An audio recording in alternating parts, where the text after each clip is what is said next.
Hello, your nice students. This is Mr. Shaban, and today we're going to talk about the second lesson of Term 3 syllabus. You know, our unit of this term is variation and inheritance, and our second lesson is called variation. So let's start.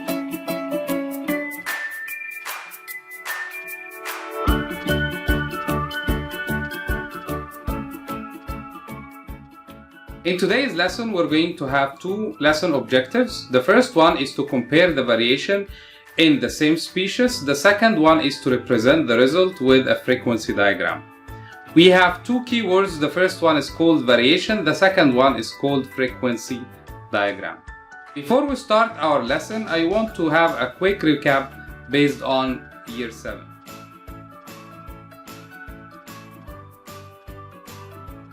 A species has another definition, is a group of similar organisms that can breed with one another to produce fertile offspring.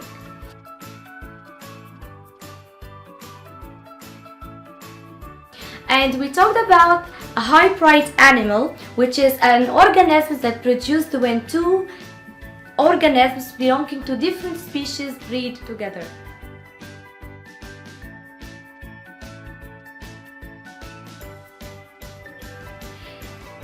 Also, we talked about a scientist called Linnaeus. In 1735, he decided to give every species a two-word Latin name. His system meant that every scientist could use the same name for the same species.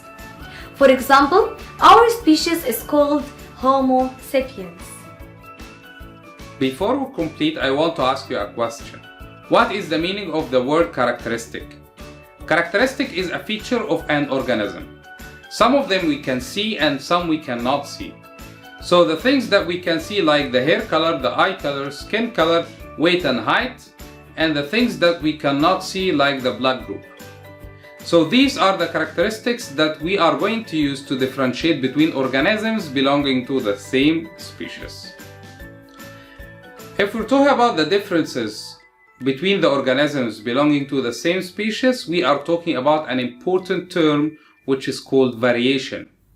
As you can see, all of these people belong to the same species, which is Homo sapiens. The Homo sapiens is a species which represents the human being. Although all of them belong to the same species, but they have different characteristics. They have a lot of variation. They have different hair color, they have different eye color, they have different skin color. So let's have it one more time. The definition of variation is the differences between the individuals belong to the same species. Right now, Ms. Nurhan is going to explain some of the variation that are found within the same species. Welcome, Ms. Nurhan.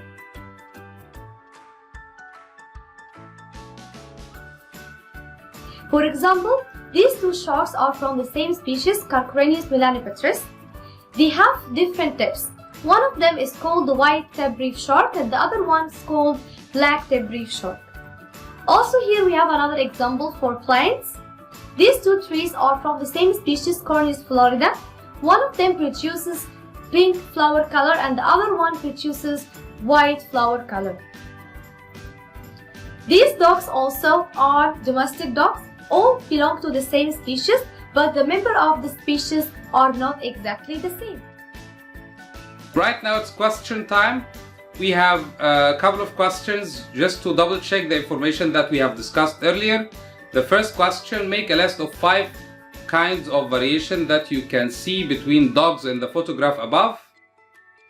If we look carefully at this picture, we will find some of them are vary in their size, shape, ear length, color, hair length, and so on. Second question, suggest why scientists classify all domestic dogs in the same species even though the different breeds of dogs show so much variation. Because all the different breeds of domestic dogs are able to breed with one another. I wish you know this information. All of the organisms that breed together and belong to the same species, they can produce a fertile offspring. Unlike the organisms from different species, when they breed together, they might produce an infertile offspring. Second question, The flower in the picture above all come from the same species of daisy plant. What characteristic do all of the flowers share? All of them share the yellow center, all of them have white petals, all of them have almost similar shapes of the petal. Make a list of ways in which these flowers show variation. Actually, if you look deep into the picture, you're going to find 3 variations between the flowers. The first one, they have different number of petals. The second one, they have different diameters. And the third one, they have different sizes of petals.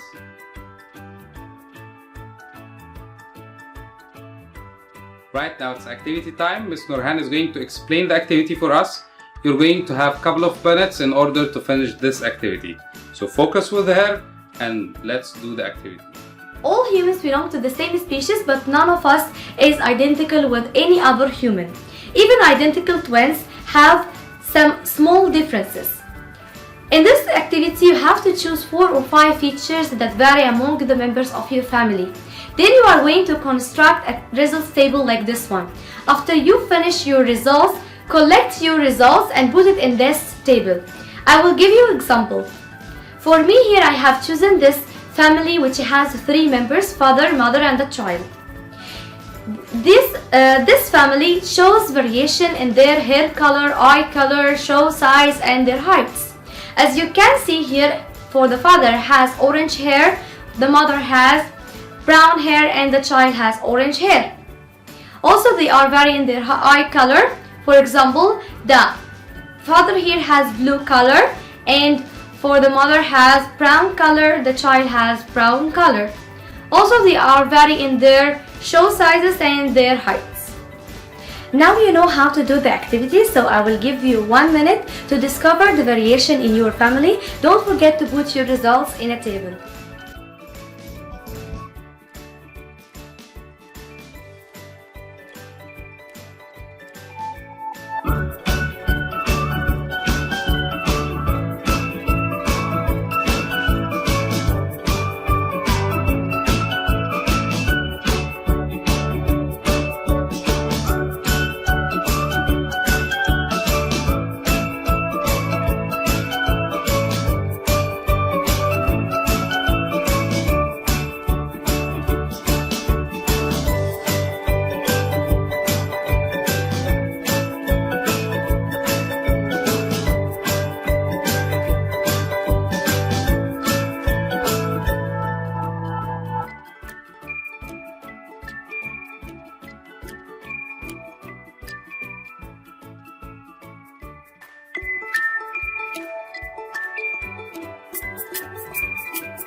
As we have done with the first learning objective, let's go through the second learning objective. The second learning objective was to explain the meaning of frequency diagram and to learn how to represent our result with frequency diagram. Frequency diagram is a diagram shows the number of individuals with each variation of a variable feature.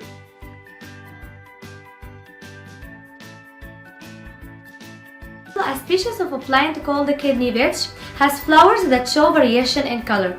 A student counted the numbers of plants with each color of flower growing in a small area of a field. She recorded her results in a table like this one. And as you can see here, she made 3 rows. 1 row for the flower color, 1 row for the tally, and 1 row for the number. In the color row, she put the colors of the flowers: red, pink, orange, yellow, and green. And for the tally row, she put stalks. Each stalk represents 1 flower color. For example, if she found 1 red color flower, she will put 1 stalk, and so on. After she finished the tally row, she put the numbers of stalks in the number row. For example, for the red flower color, we have 5 stalks. So in the row of the number, she put 5. And she put 2 for the pink, 3 for orange, 9 for yellow, and 3 for green. After she finished, Here, results table should draw a diagram like this one. In this diagram, we have two axes. One axis represents the number of plants, and the other axis, which is the x-axis, represents the flower color. Here, we can show the pattern of variation in a group of organisms using frequency diagram, or as bar chart.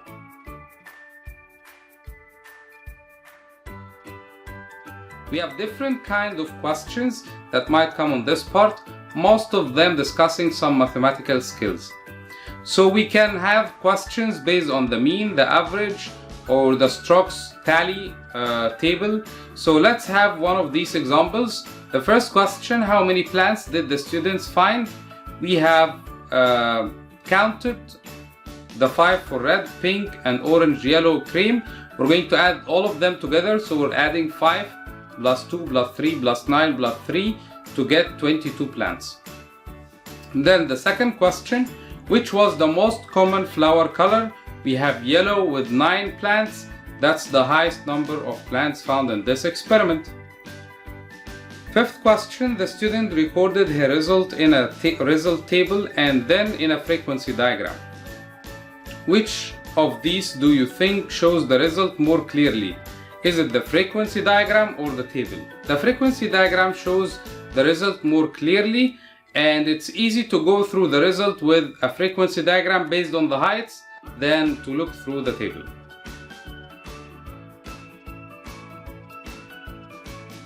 Look at these cute baby animals. You will have immediately observed how cute and fluffy they are. But you will also have noticed that they are different. They vary. Yes, some are puppies and some are kittens. There is a great deal of variation between species, but also there is variation within a species. One puppy is fluffier than the other. They have different colour fur, and the kittens have different coloured eyes. Variation is the differences in the characteristics of individuals in a population. It can be due to genetics, the environment, or a combination of both. Let's start with genetics. Different members of a population have different DNA, unless they are identical twins. This means they have different versions of genes called alleles, and these alleles give rise to different characteristics.